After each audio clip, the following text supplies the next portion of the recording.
नमस्कार, आप देख रहे हैं खबर उत्तर प्रदेश। मैं हूं आपके साथ तनवीर। रुक करते हैं खबरों का, लेकिन उससे पहले एक नजर डालते हैं इस वक्त की हेडलाइंस पर।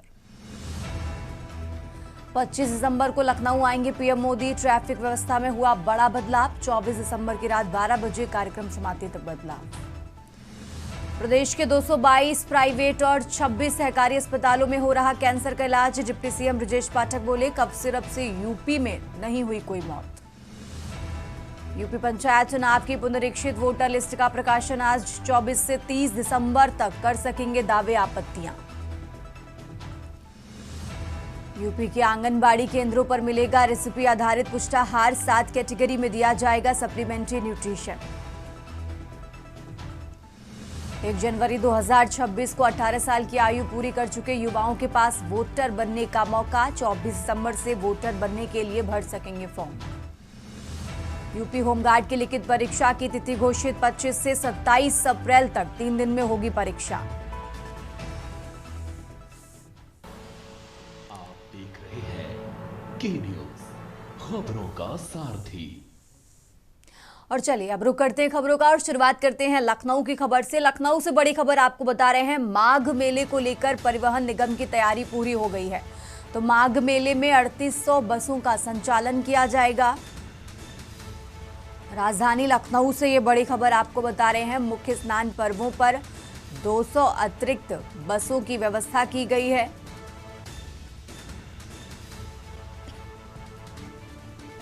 विभिन्न क्षेत्रों से अतिरिक्त बसों का आवंटन किया गया है। लखनऊ से ये बड़ी खबर आपको बता रहे हैं। लखनऊ क्षेत्र से 500 बसों का संचालन किया जाएगा और इसी के साथ गोरखपुर से 500 बसें, आजमगढ़ से 430 बसें चलेंगी, वाराणसी से 430 बसें और अयोध्या क्षेत्र से 270 बसें चलेंगी। तो लखनऊ से ये बड़ी खबर आपको बता रहे हैं। राजधानी लखनऊ से ये अहम जानकारी आपको बता रहे हैं।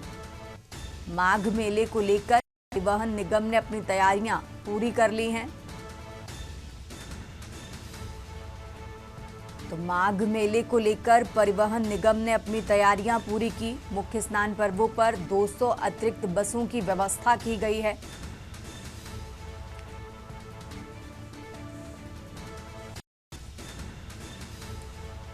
कई क्षेत्रों से अतिरिक्त बसों का आवंटन किया गया है। लखनऊ से ये बड़ी खबर आपको बता रहे हैं। कई क्षेत्रों से अतिरिक्त बसों का आवंटन किया गया। गोरखपुर से 500 बसें, आजमगढ़ से 430 बसें चलेंगी।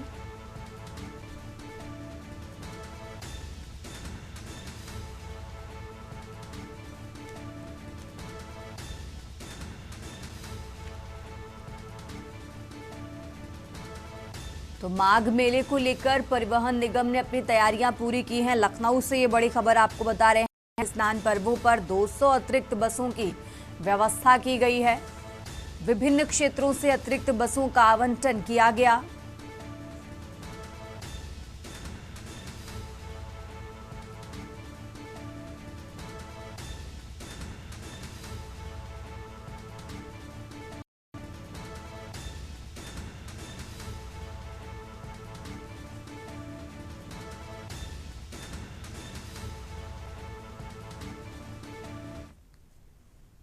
आगे बढ़ते खबरों में, गाजीपुर उत्तर प्रदेश के राज्य मंत्री दयाशंकर मिश्र दयालु ने विभिन्न मुद्दों पर बयान दिए।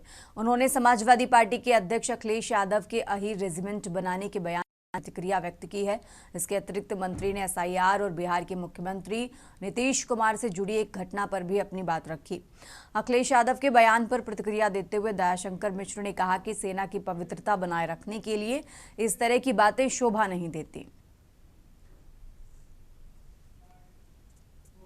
आर्मी की पवित्रता को बनाए रखने के लिए ऐसी बातें शोभा नहीं दे रही हैं। वाद से मुक्त रही है आज तक आर्मी और आज भी आगे भी रहेगी। इस तरीके से जातियों में बांटना आर्मी के, मैंने कहा ना, उसकी शुचिता और उसकी पवित्रता ये दोनों बनी रहे और हर देश के नागरिक को अधिकार है आर्मी में जाके देश की सेवा करने का। उसके लिए क्या जाति, क्या धर्म, क्या मजहब। तो हिंदुस्तान की आर्मी में सिर्फ भारतीय सैनिक, सिर्फ हिंदुस्तानी और भारतीय बन के लोग शामिल हो, यह हमारे लिए ज्यादा फख्र की बात है। अग्निवीर का मजाक उड़ाने वाले और इसकी आलोचना करने वाले लोगों के मुंह पे है और अब खबर बलिया से है, जहां बलिया के बांसडीह विधानसभा से बीजेपी विधायक केतकी सिंह ने अखिलेश यादव के अही रेजिमेंट वाले बयान को लेकर कहा कि कम से कम सेना को तो अपनी गंदी और ओछी हरकत से बचा लें। सेना में भी जाति बिरादरी करने लगेंगे तो देश कहां जाएगा। देश को बांटने वाले, हमेशा जाति पाति की बात करने वाले और ऊंच नीच धर्म की बात करने वाले, ये ऐसे लोग हैं जो तुष्टीकरण की राजनीति करते हैं।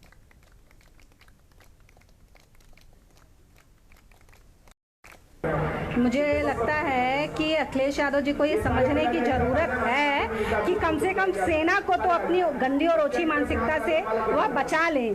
सेना में भी अगर ये जात बिरादर करने लगेंगे देश कहाँ जाएगा। यह देश को बांटने वाले, ये हमेशा जात पात की बात करने वाले, ऊंच नीच की धर्म की बात करने वाले, ये वैसे लोग हैं जो तुष्टीकरण की राजनीति करते हैं। मैं तो कहूंगी कि इस ऐसी मानसिकता से आम जनमानस को भी ये समझना चाहिए कि ऐसी पार्टियां अगर भविष्य में आती हैं तो यह क्या करेंगी हमारे बीच। प्रदेश में बीजेपी काफी लोकप्रिय है या फिर सरकार लोकप्रिय ज्यादा है? नहीं, बीजेपी है तभी तो सरकार है। और अब बात कर रहे हैं अमरोहा की, जहां अमरोहा के गांव जलालपुर थाना क्षेत्र में नगीना सांसद चंद्रशेखर आजाद लोकसभा कार्यक्रम में पहुंचे, जहां पर उन्होंने सभा को संबोधित करते हुए भाजपा सरकार को गुंडों की सरकार बताते हुए जमकर हमला बोला। साथ ही उन्होंने सीएम एसआईआर में काटे गए 4 करोड़ वोट को लेकर भी बयान पर पलटवार करते हुए कहा कि एसआईआर का काम चुनाव आयोग का है, जबकि उसकी पूरी जानकारी उत्तर प्रदेश के मुख्यमंत्री योगी आदित्यनाथ की है। उन्होंने चुनाव आयोग पर भी जमकर निशाना साधा। साथ ही उन्होंने मनरेगा के नाम बदलने को लेकर भी सरकार को आड़े हाथों लिया।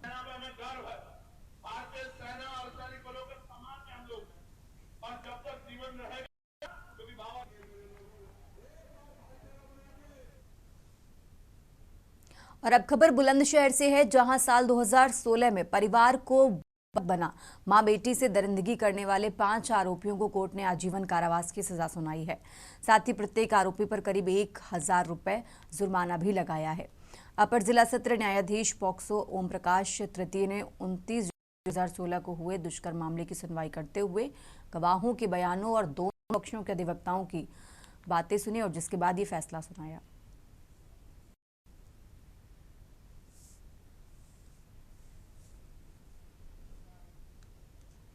आरोपियों को आजीवन कारावास की सजा सुनाई गई है और एक अपराधी पर माननीय न्यायालय के द्वारा 1,81,000 रुपए प्रत्येक पर अर्थदंड आरोपित किया गया है, जिसमें से आधा जो अर्थदंड है वो माता को और पीड़िता को मिलेगा। अच्छा, किस तरह के साक्ष्य थे और आपकी दलीलों में से कौन दलील रही जो मील का पत्थर साबित? कुल 25 गवाह अभियोजन के द्वारा माननीय न्यायालय के समक्ष पेश किए गए थे। 169 जो प्रपत्र थे अभियोजन के वो साबित किए गए थे और जो मिला है वो उससे मुकदमे को बहुत बल मिला था।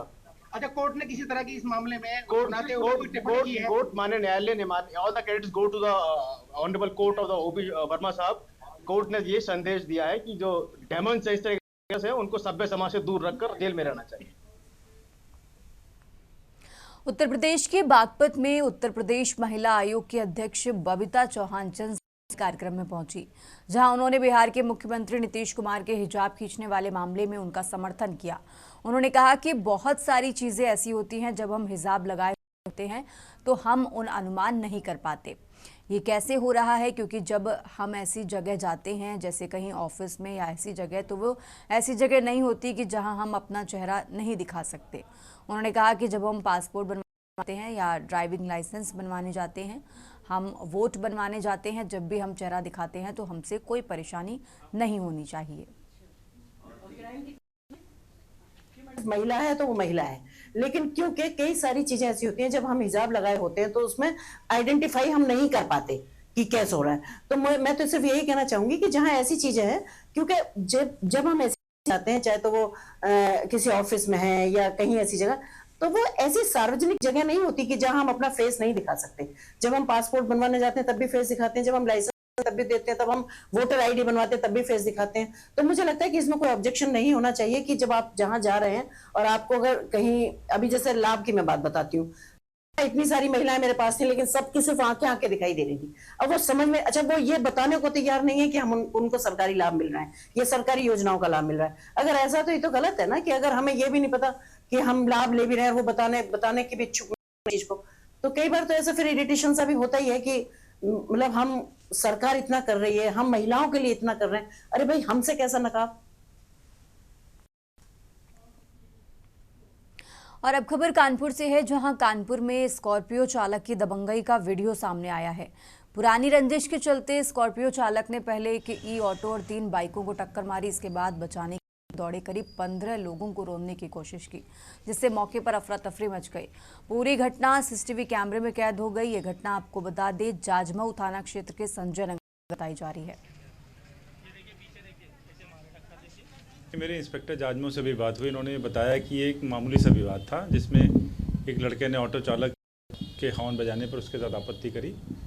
तो संभवतः उसने अपने बड़े भाई को बताया। जब ऑटो चालक अपने घर पहुंच गया तो ये उसका बड़ा भाई स्कॉर्पियो लेकर पहुंचा। वो आइडेंटिफाई हुआ एक राजा नाम के व्यक्ति जो वहीं का रहने वाला है। तो गाड़ी से आके उसने कई बार टक्कर उसको मारी और का दुस्साहसिक कृत्य उन्होंने किया है। इनके खिलाफ FIR लिख ली गई है, इनको अरेस्ट भी कर लिया गया है और इनके खिलाफ कड़ी कार्रवाई की जाएगी।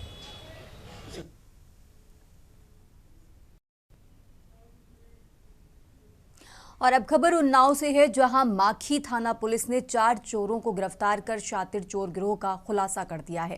पुलिस के मुताबिक पकड़ा गया चोरों का गिरोह लंबे समय से वारदातों को अंजाम दे रहा था। आरोपियों से पुलिस ने बड़ी मात्रा में चोरी का सामान बरामद किया है। SP जयप्रकाश सिंह के अनुसार आरोपियों द्वारा पूछताछ में अन्य कई घटनाओं में शामिल होने से इनकार नहीं किया जा सकता है।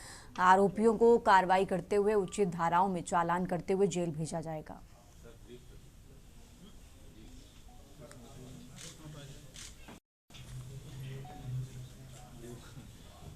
हाँ देखिए, जब मैंने ज़िले में नया नया ज्वाइन किया था, उसी के कुछ दिन बाद 24 सितंबर 25 को कुरारी कला गांव में एक पुलिस विभाग का ही आप कर लीजिए होमगार्ड है, इस समय कानपुर में काम कर रहे हैं, उनके यहाँ चोरी हुई थी, जिस पे मुकदमा लिखा गया था 399/25 और चोरी हमीरपुर के ग्राम प्रधान के यहाँ हुई थी। मेरे यहाँ 23 तारीख को चोरी हुई थी। मैं भैया दोस्त को लेके अपने मैके चली गई थी और मेरे घर पे मम्मी पापा थे और देवर था।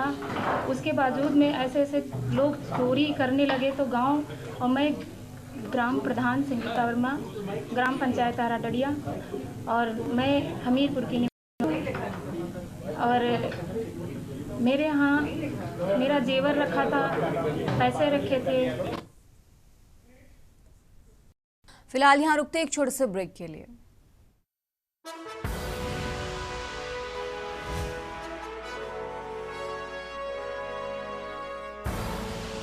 आप देख रहे हैं के न्यूज, खबरों का सारथी। ब्रेक से वापस आ चुके हैं, रुक करते हैं खबरों का। खबर कानपुर से है, जहां पिहानी कोल्ड स्टोरेज के पास सड़क हादसा हो गया। पिहानी मजबूत नगर में हुए सड़क हादसे में एक बाइक सवार 16 वर्षीय ऋतिक पुत्र आशीष व पिहानी निवासी रौनक पुत्र रमेश चंद्र निवासी की मौके पर ही मौत हो गई। वहीं दूसरे पर सवार पच्चापुरवा निवासी धीरज पुत्र पुत्तीलाल व एक अन्य गंभीर रूप से घायल हो गया है।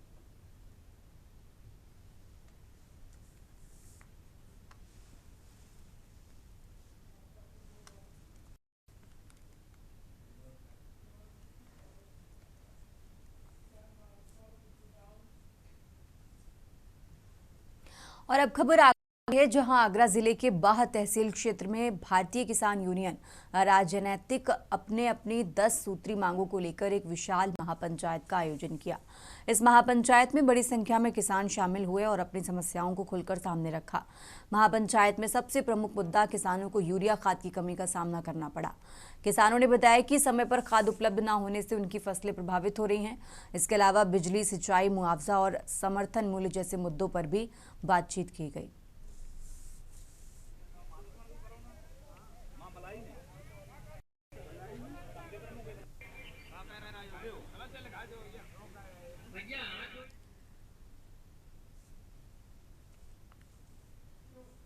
उत्तर प्रदेश के बाराबंकी जिले में पुलिस और अधिवक्ताओं के बीच विवाद गहरा गया। एक अधिवक्ता के साथ पुलिस द्वारा किए गए कथित दुर्व्यवहार और मारपीट के विरोध में सैकड़ों अधिवक्ताओं ने पुलिस अधीक्षक कार्यालय का घेराव किया और जमकर नारेबाजी की। मिली जानकारी के अनुसार अधिवक्ता चंद्रेश वर्मा ने सफदरगंज थानाध्यक्ष अमर चौरसिया पर गंभीर आरोप लगाए। अधिवक्ताओं का कहना है कि थानाध्यक्ष ने न केवल चंद्रेश वर्मा के साथ बदसलूकी की, बल्कि मारपीट भी की और लॉकअप में बैठाए रखा। अधिवक्ता समाज इस घटना से बेहद आक्रोशित है।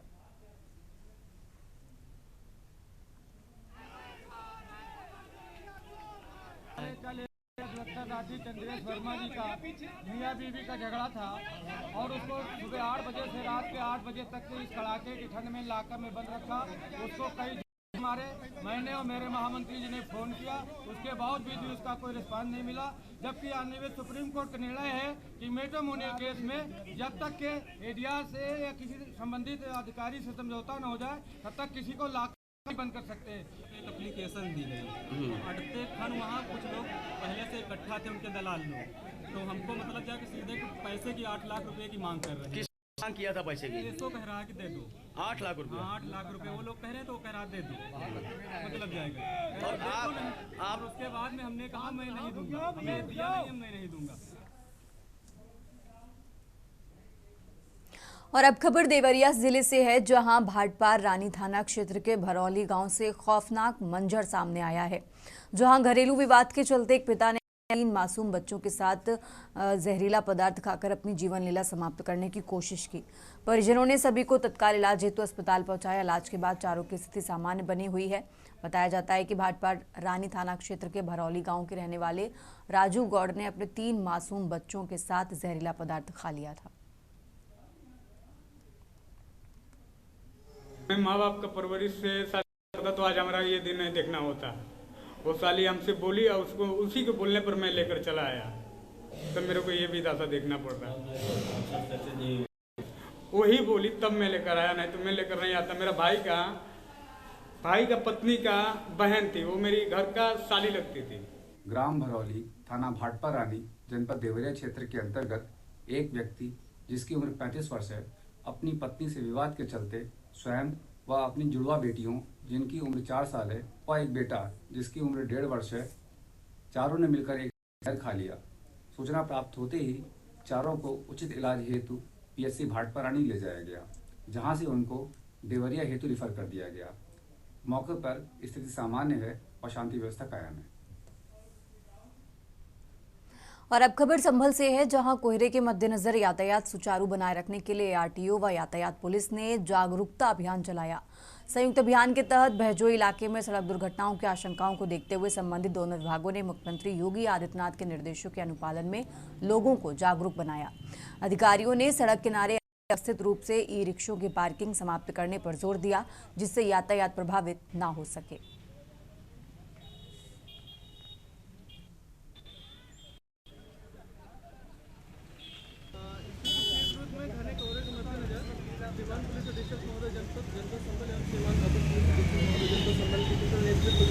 यातायात पुलिस द्वारा गाड़ियों पर जो टेप लगाए जा रहे हैं, जिसमें एनसीसी एवं एनएसएस के बच्चों के द्वारा भी सहयोग दिया जा रहा है। इसके अतिरिक्त ये प्रक्रिया समस्त थानों पे अपनाई जा रही है। जिलाधिकारी महोदय के निर्देश पर ये कार्यक्रम किया जा रहा है और इसमें थाने की पुलिस और ट्रैफिक पुलिस और एनसीसी के बच्चों को इसमें शामिल करके एक जनता में जागरूकता का अभियान किया जा रहा है। अभी कोहरे के कारण बहुत सारी दुर्घटनाएं हो रही हैं, विशेषकर यहाँ पे संभल में बड़ी बड़ी दुर्घटनाएं हो चुकी हैं। और अब आगे बढ़ते खबरों में, संभल के बहजोई में जिले में रेलवे स्टेशन के सामने पश्चिम दिशा की ओर से स्थित लगभग 40 साल पुराने आवासीय रास्तों को बंद किए जाने से स्थानीय में भारी आक्रोश है। इस संबंध में समस्त क्षेत्रवासियों ने जिलाधिकारी संभल को प्रार्थना पत्र देकर रास्ता पुला खुलवाने की मांग की है। बताया गया है कि रेलवे स्टेशन के सामने बने पुराने मकानों के लिए पहले 16 फीट चौड़ा रास्ता निर्धारित, लेकिन हाल ही में रेलवे अधिकारियों की मनचाही के चलते मकानों के सामने गहरे गड्ढे खोद दिए गए, जिससे रास्ता पूरी तरह अवरुद्ध हो गया।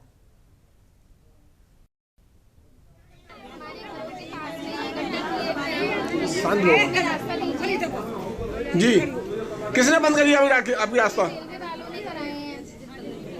तो अब क्या आश्वासन दिया डीएम साहब द्वारा? सर, हमारी यही निवेदन है कि प्लीज आप हमें रास्ता दीजिए, हम स्कूल जा सके। हमारी मांग यही है कि हमारे घरों के आगे डीएम को रेलवे वालों ने बहुत मतलब 5-6 फीट के गड्ढे खोद दिए हैं। इसी वजह से हमें स्कूल ट्यूशन जाने में दिक्कत होती है। कम से कम अभी तक 15 या 50 के बच्चे गड्ढे में गिर चुके होंगे। हमारा आज पेपर था, मैं तैयार हो गई थी, मेरा पेपर भी मिस हो गया। 3-4 दिन से मेरे पेपर छूटे जा रहे हैं। हमारी रेलवे कर रही है और इस समय भी जुलाई हुई है और हमने अभी गुजारिश की जेसीबी वालों से कि हमारा रास्ता में रोक दो, हमें कुछ समय चाहिए तो ना दिया और अभी इस टाइम भी जेसीबी चल रही है हमारे मकानों से खुदाई होकर आगे ले जा रही है। मांग ये है कि रेलवे अपनी हंटरता दिखाते हुए लोगों के रास्ता को बाधित कर पिछले 50-60 सालों से लोग यहाँ पर रहते हैं। हजारियों की संख्या में लोग वहाँ को सड़क को लेकर प्रभावित हो रहे हैं और रेलवे कोई को तैयार नहीं है। वहाँ पर लोगों की बुनियादी सुविधाएं उनको किया जा रहा है। खबर उत्तर प्रदेश में फिलहाल इतना ही। आप देखते रहिए के न्यूज़ इंडिया।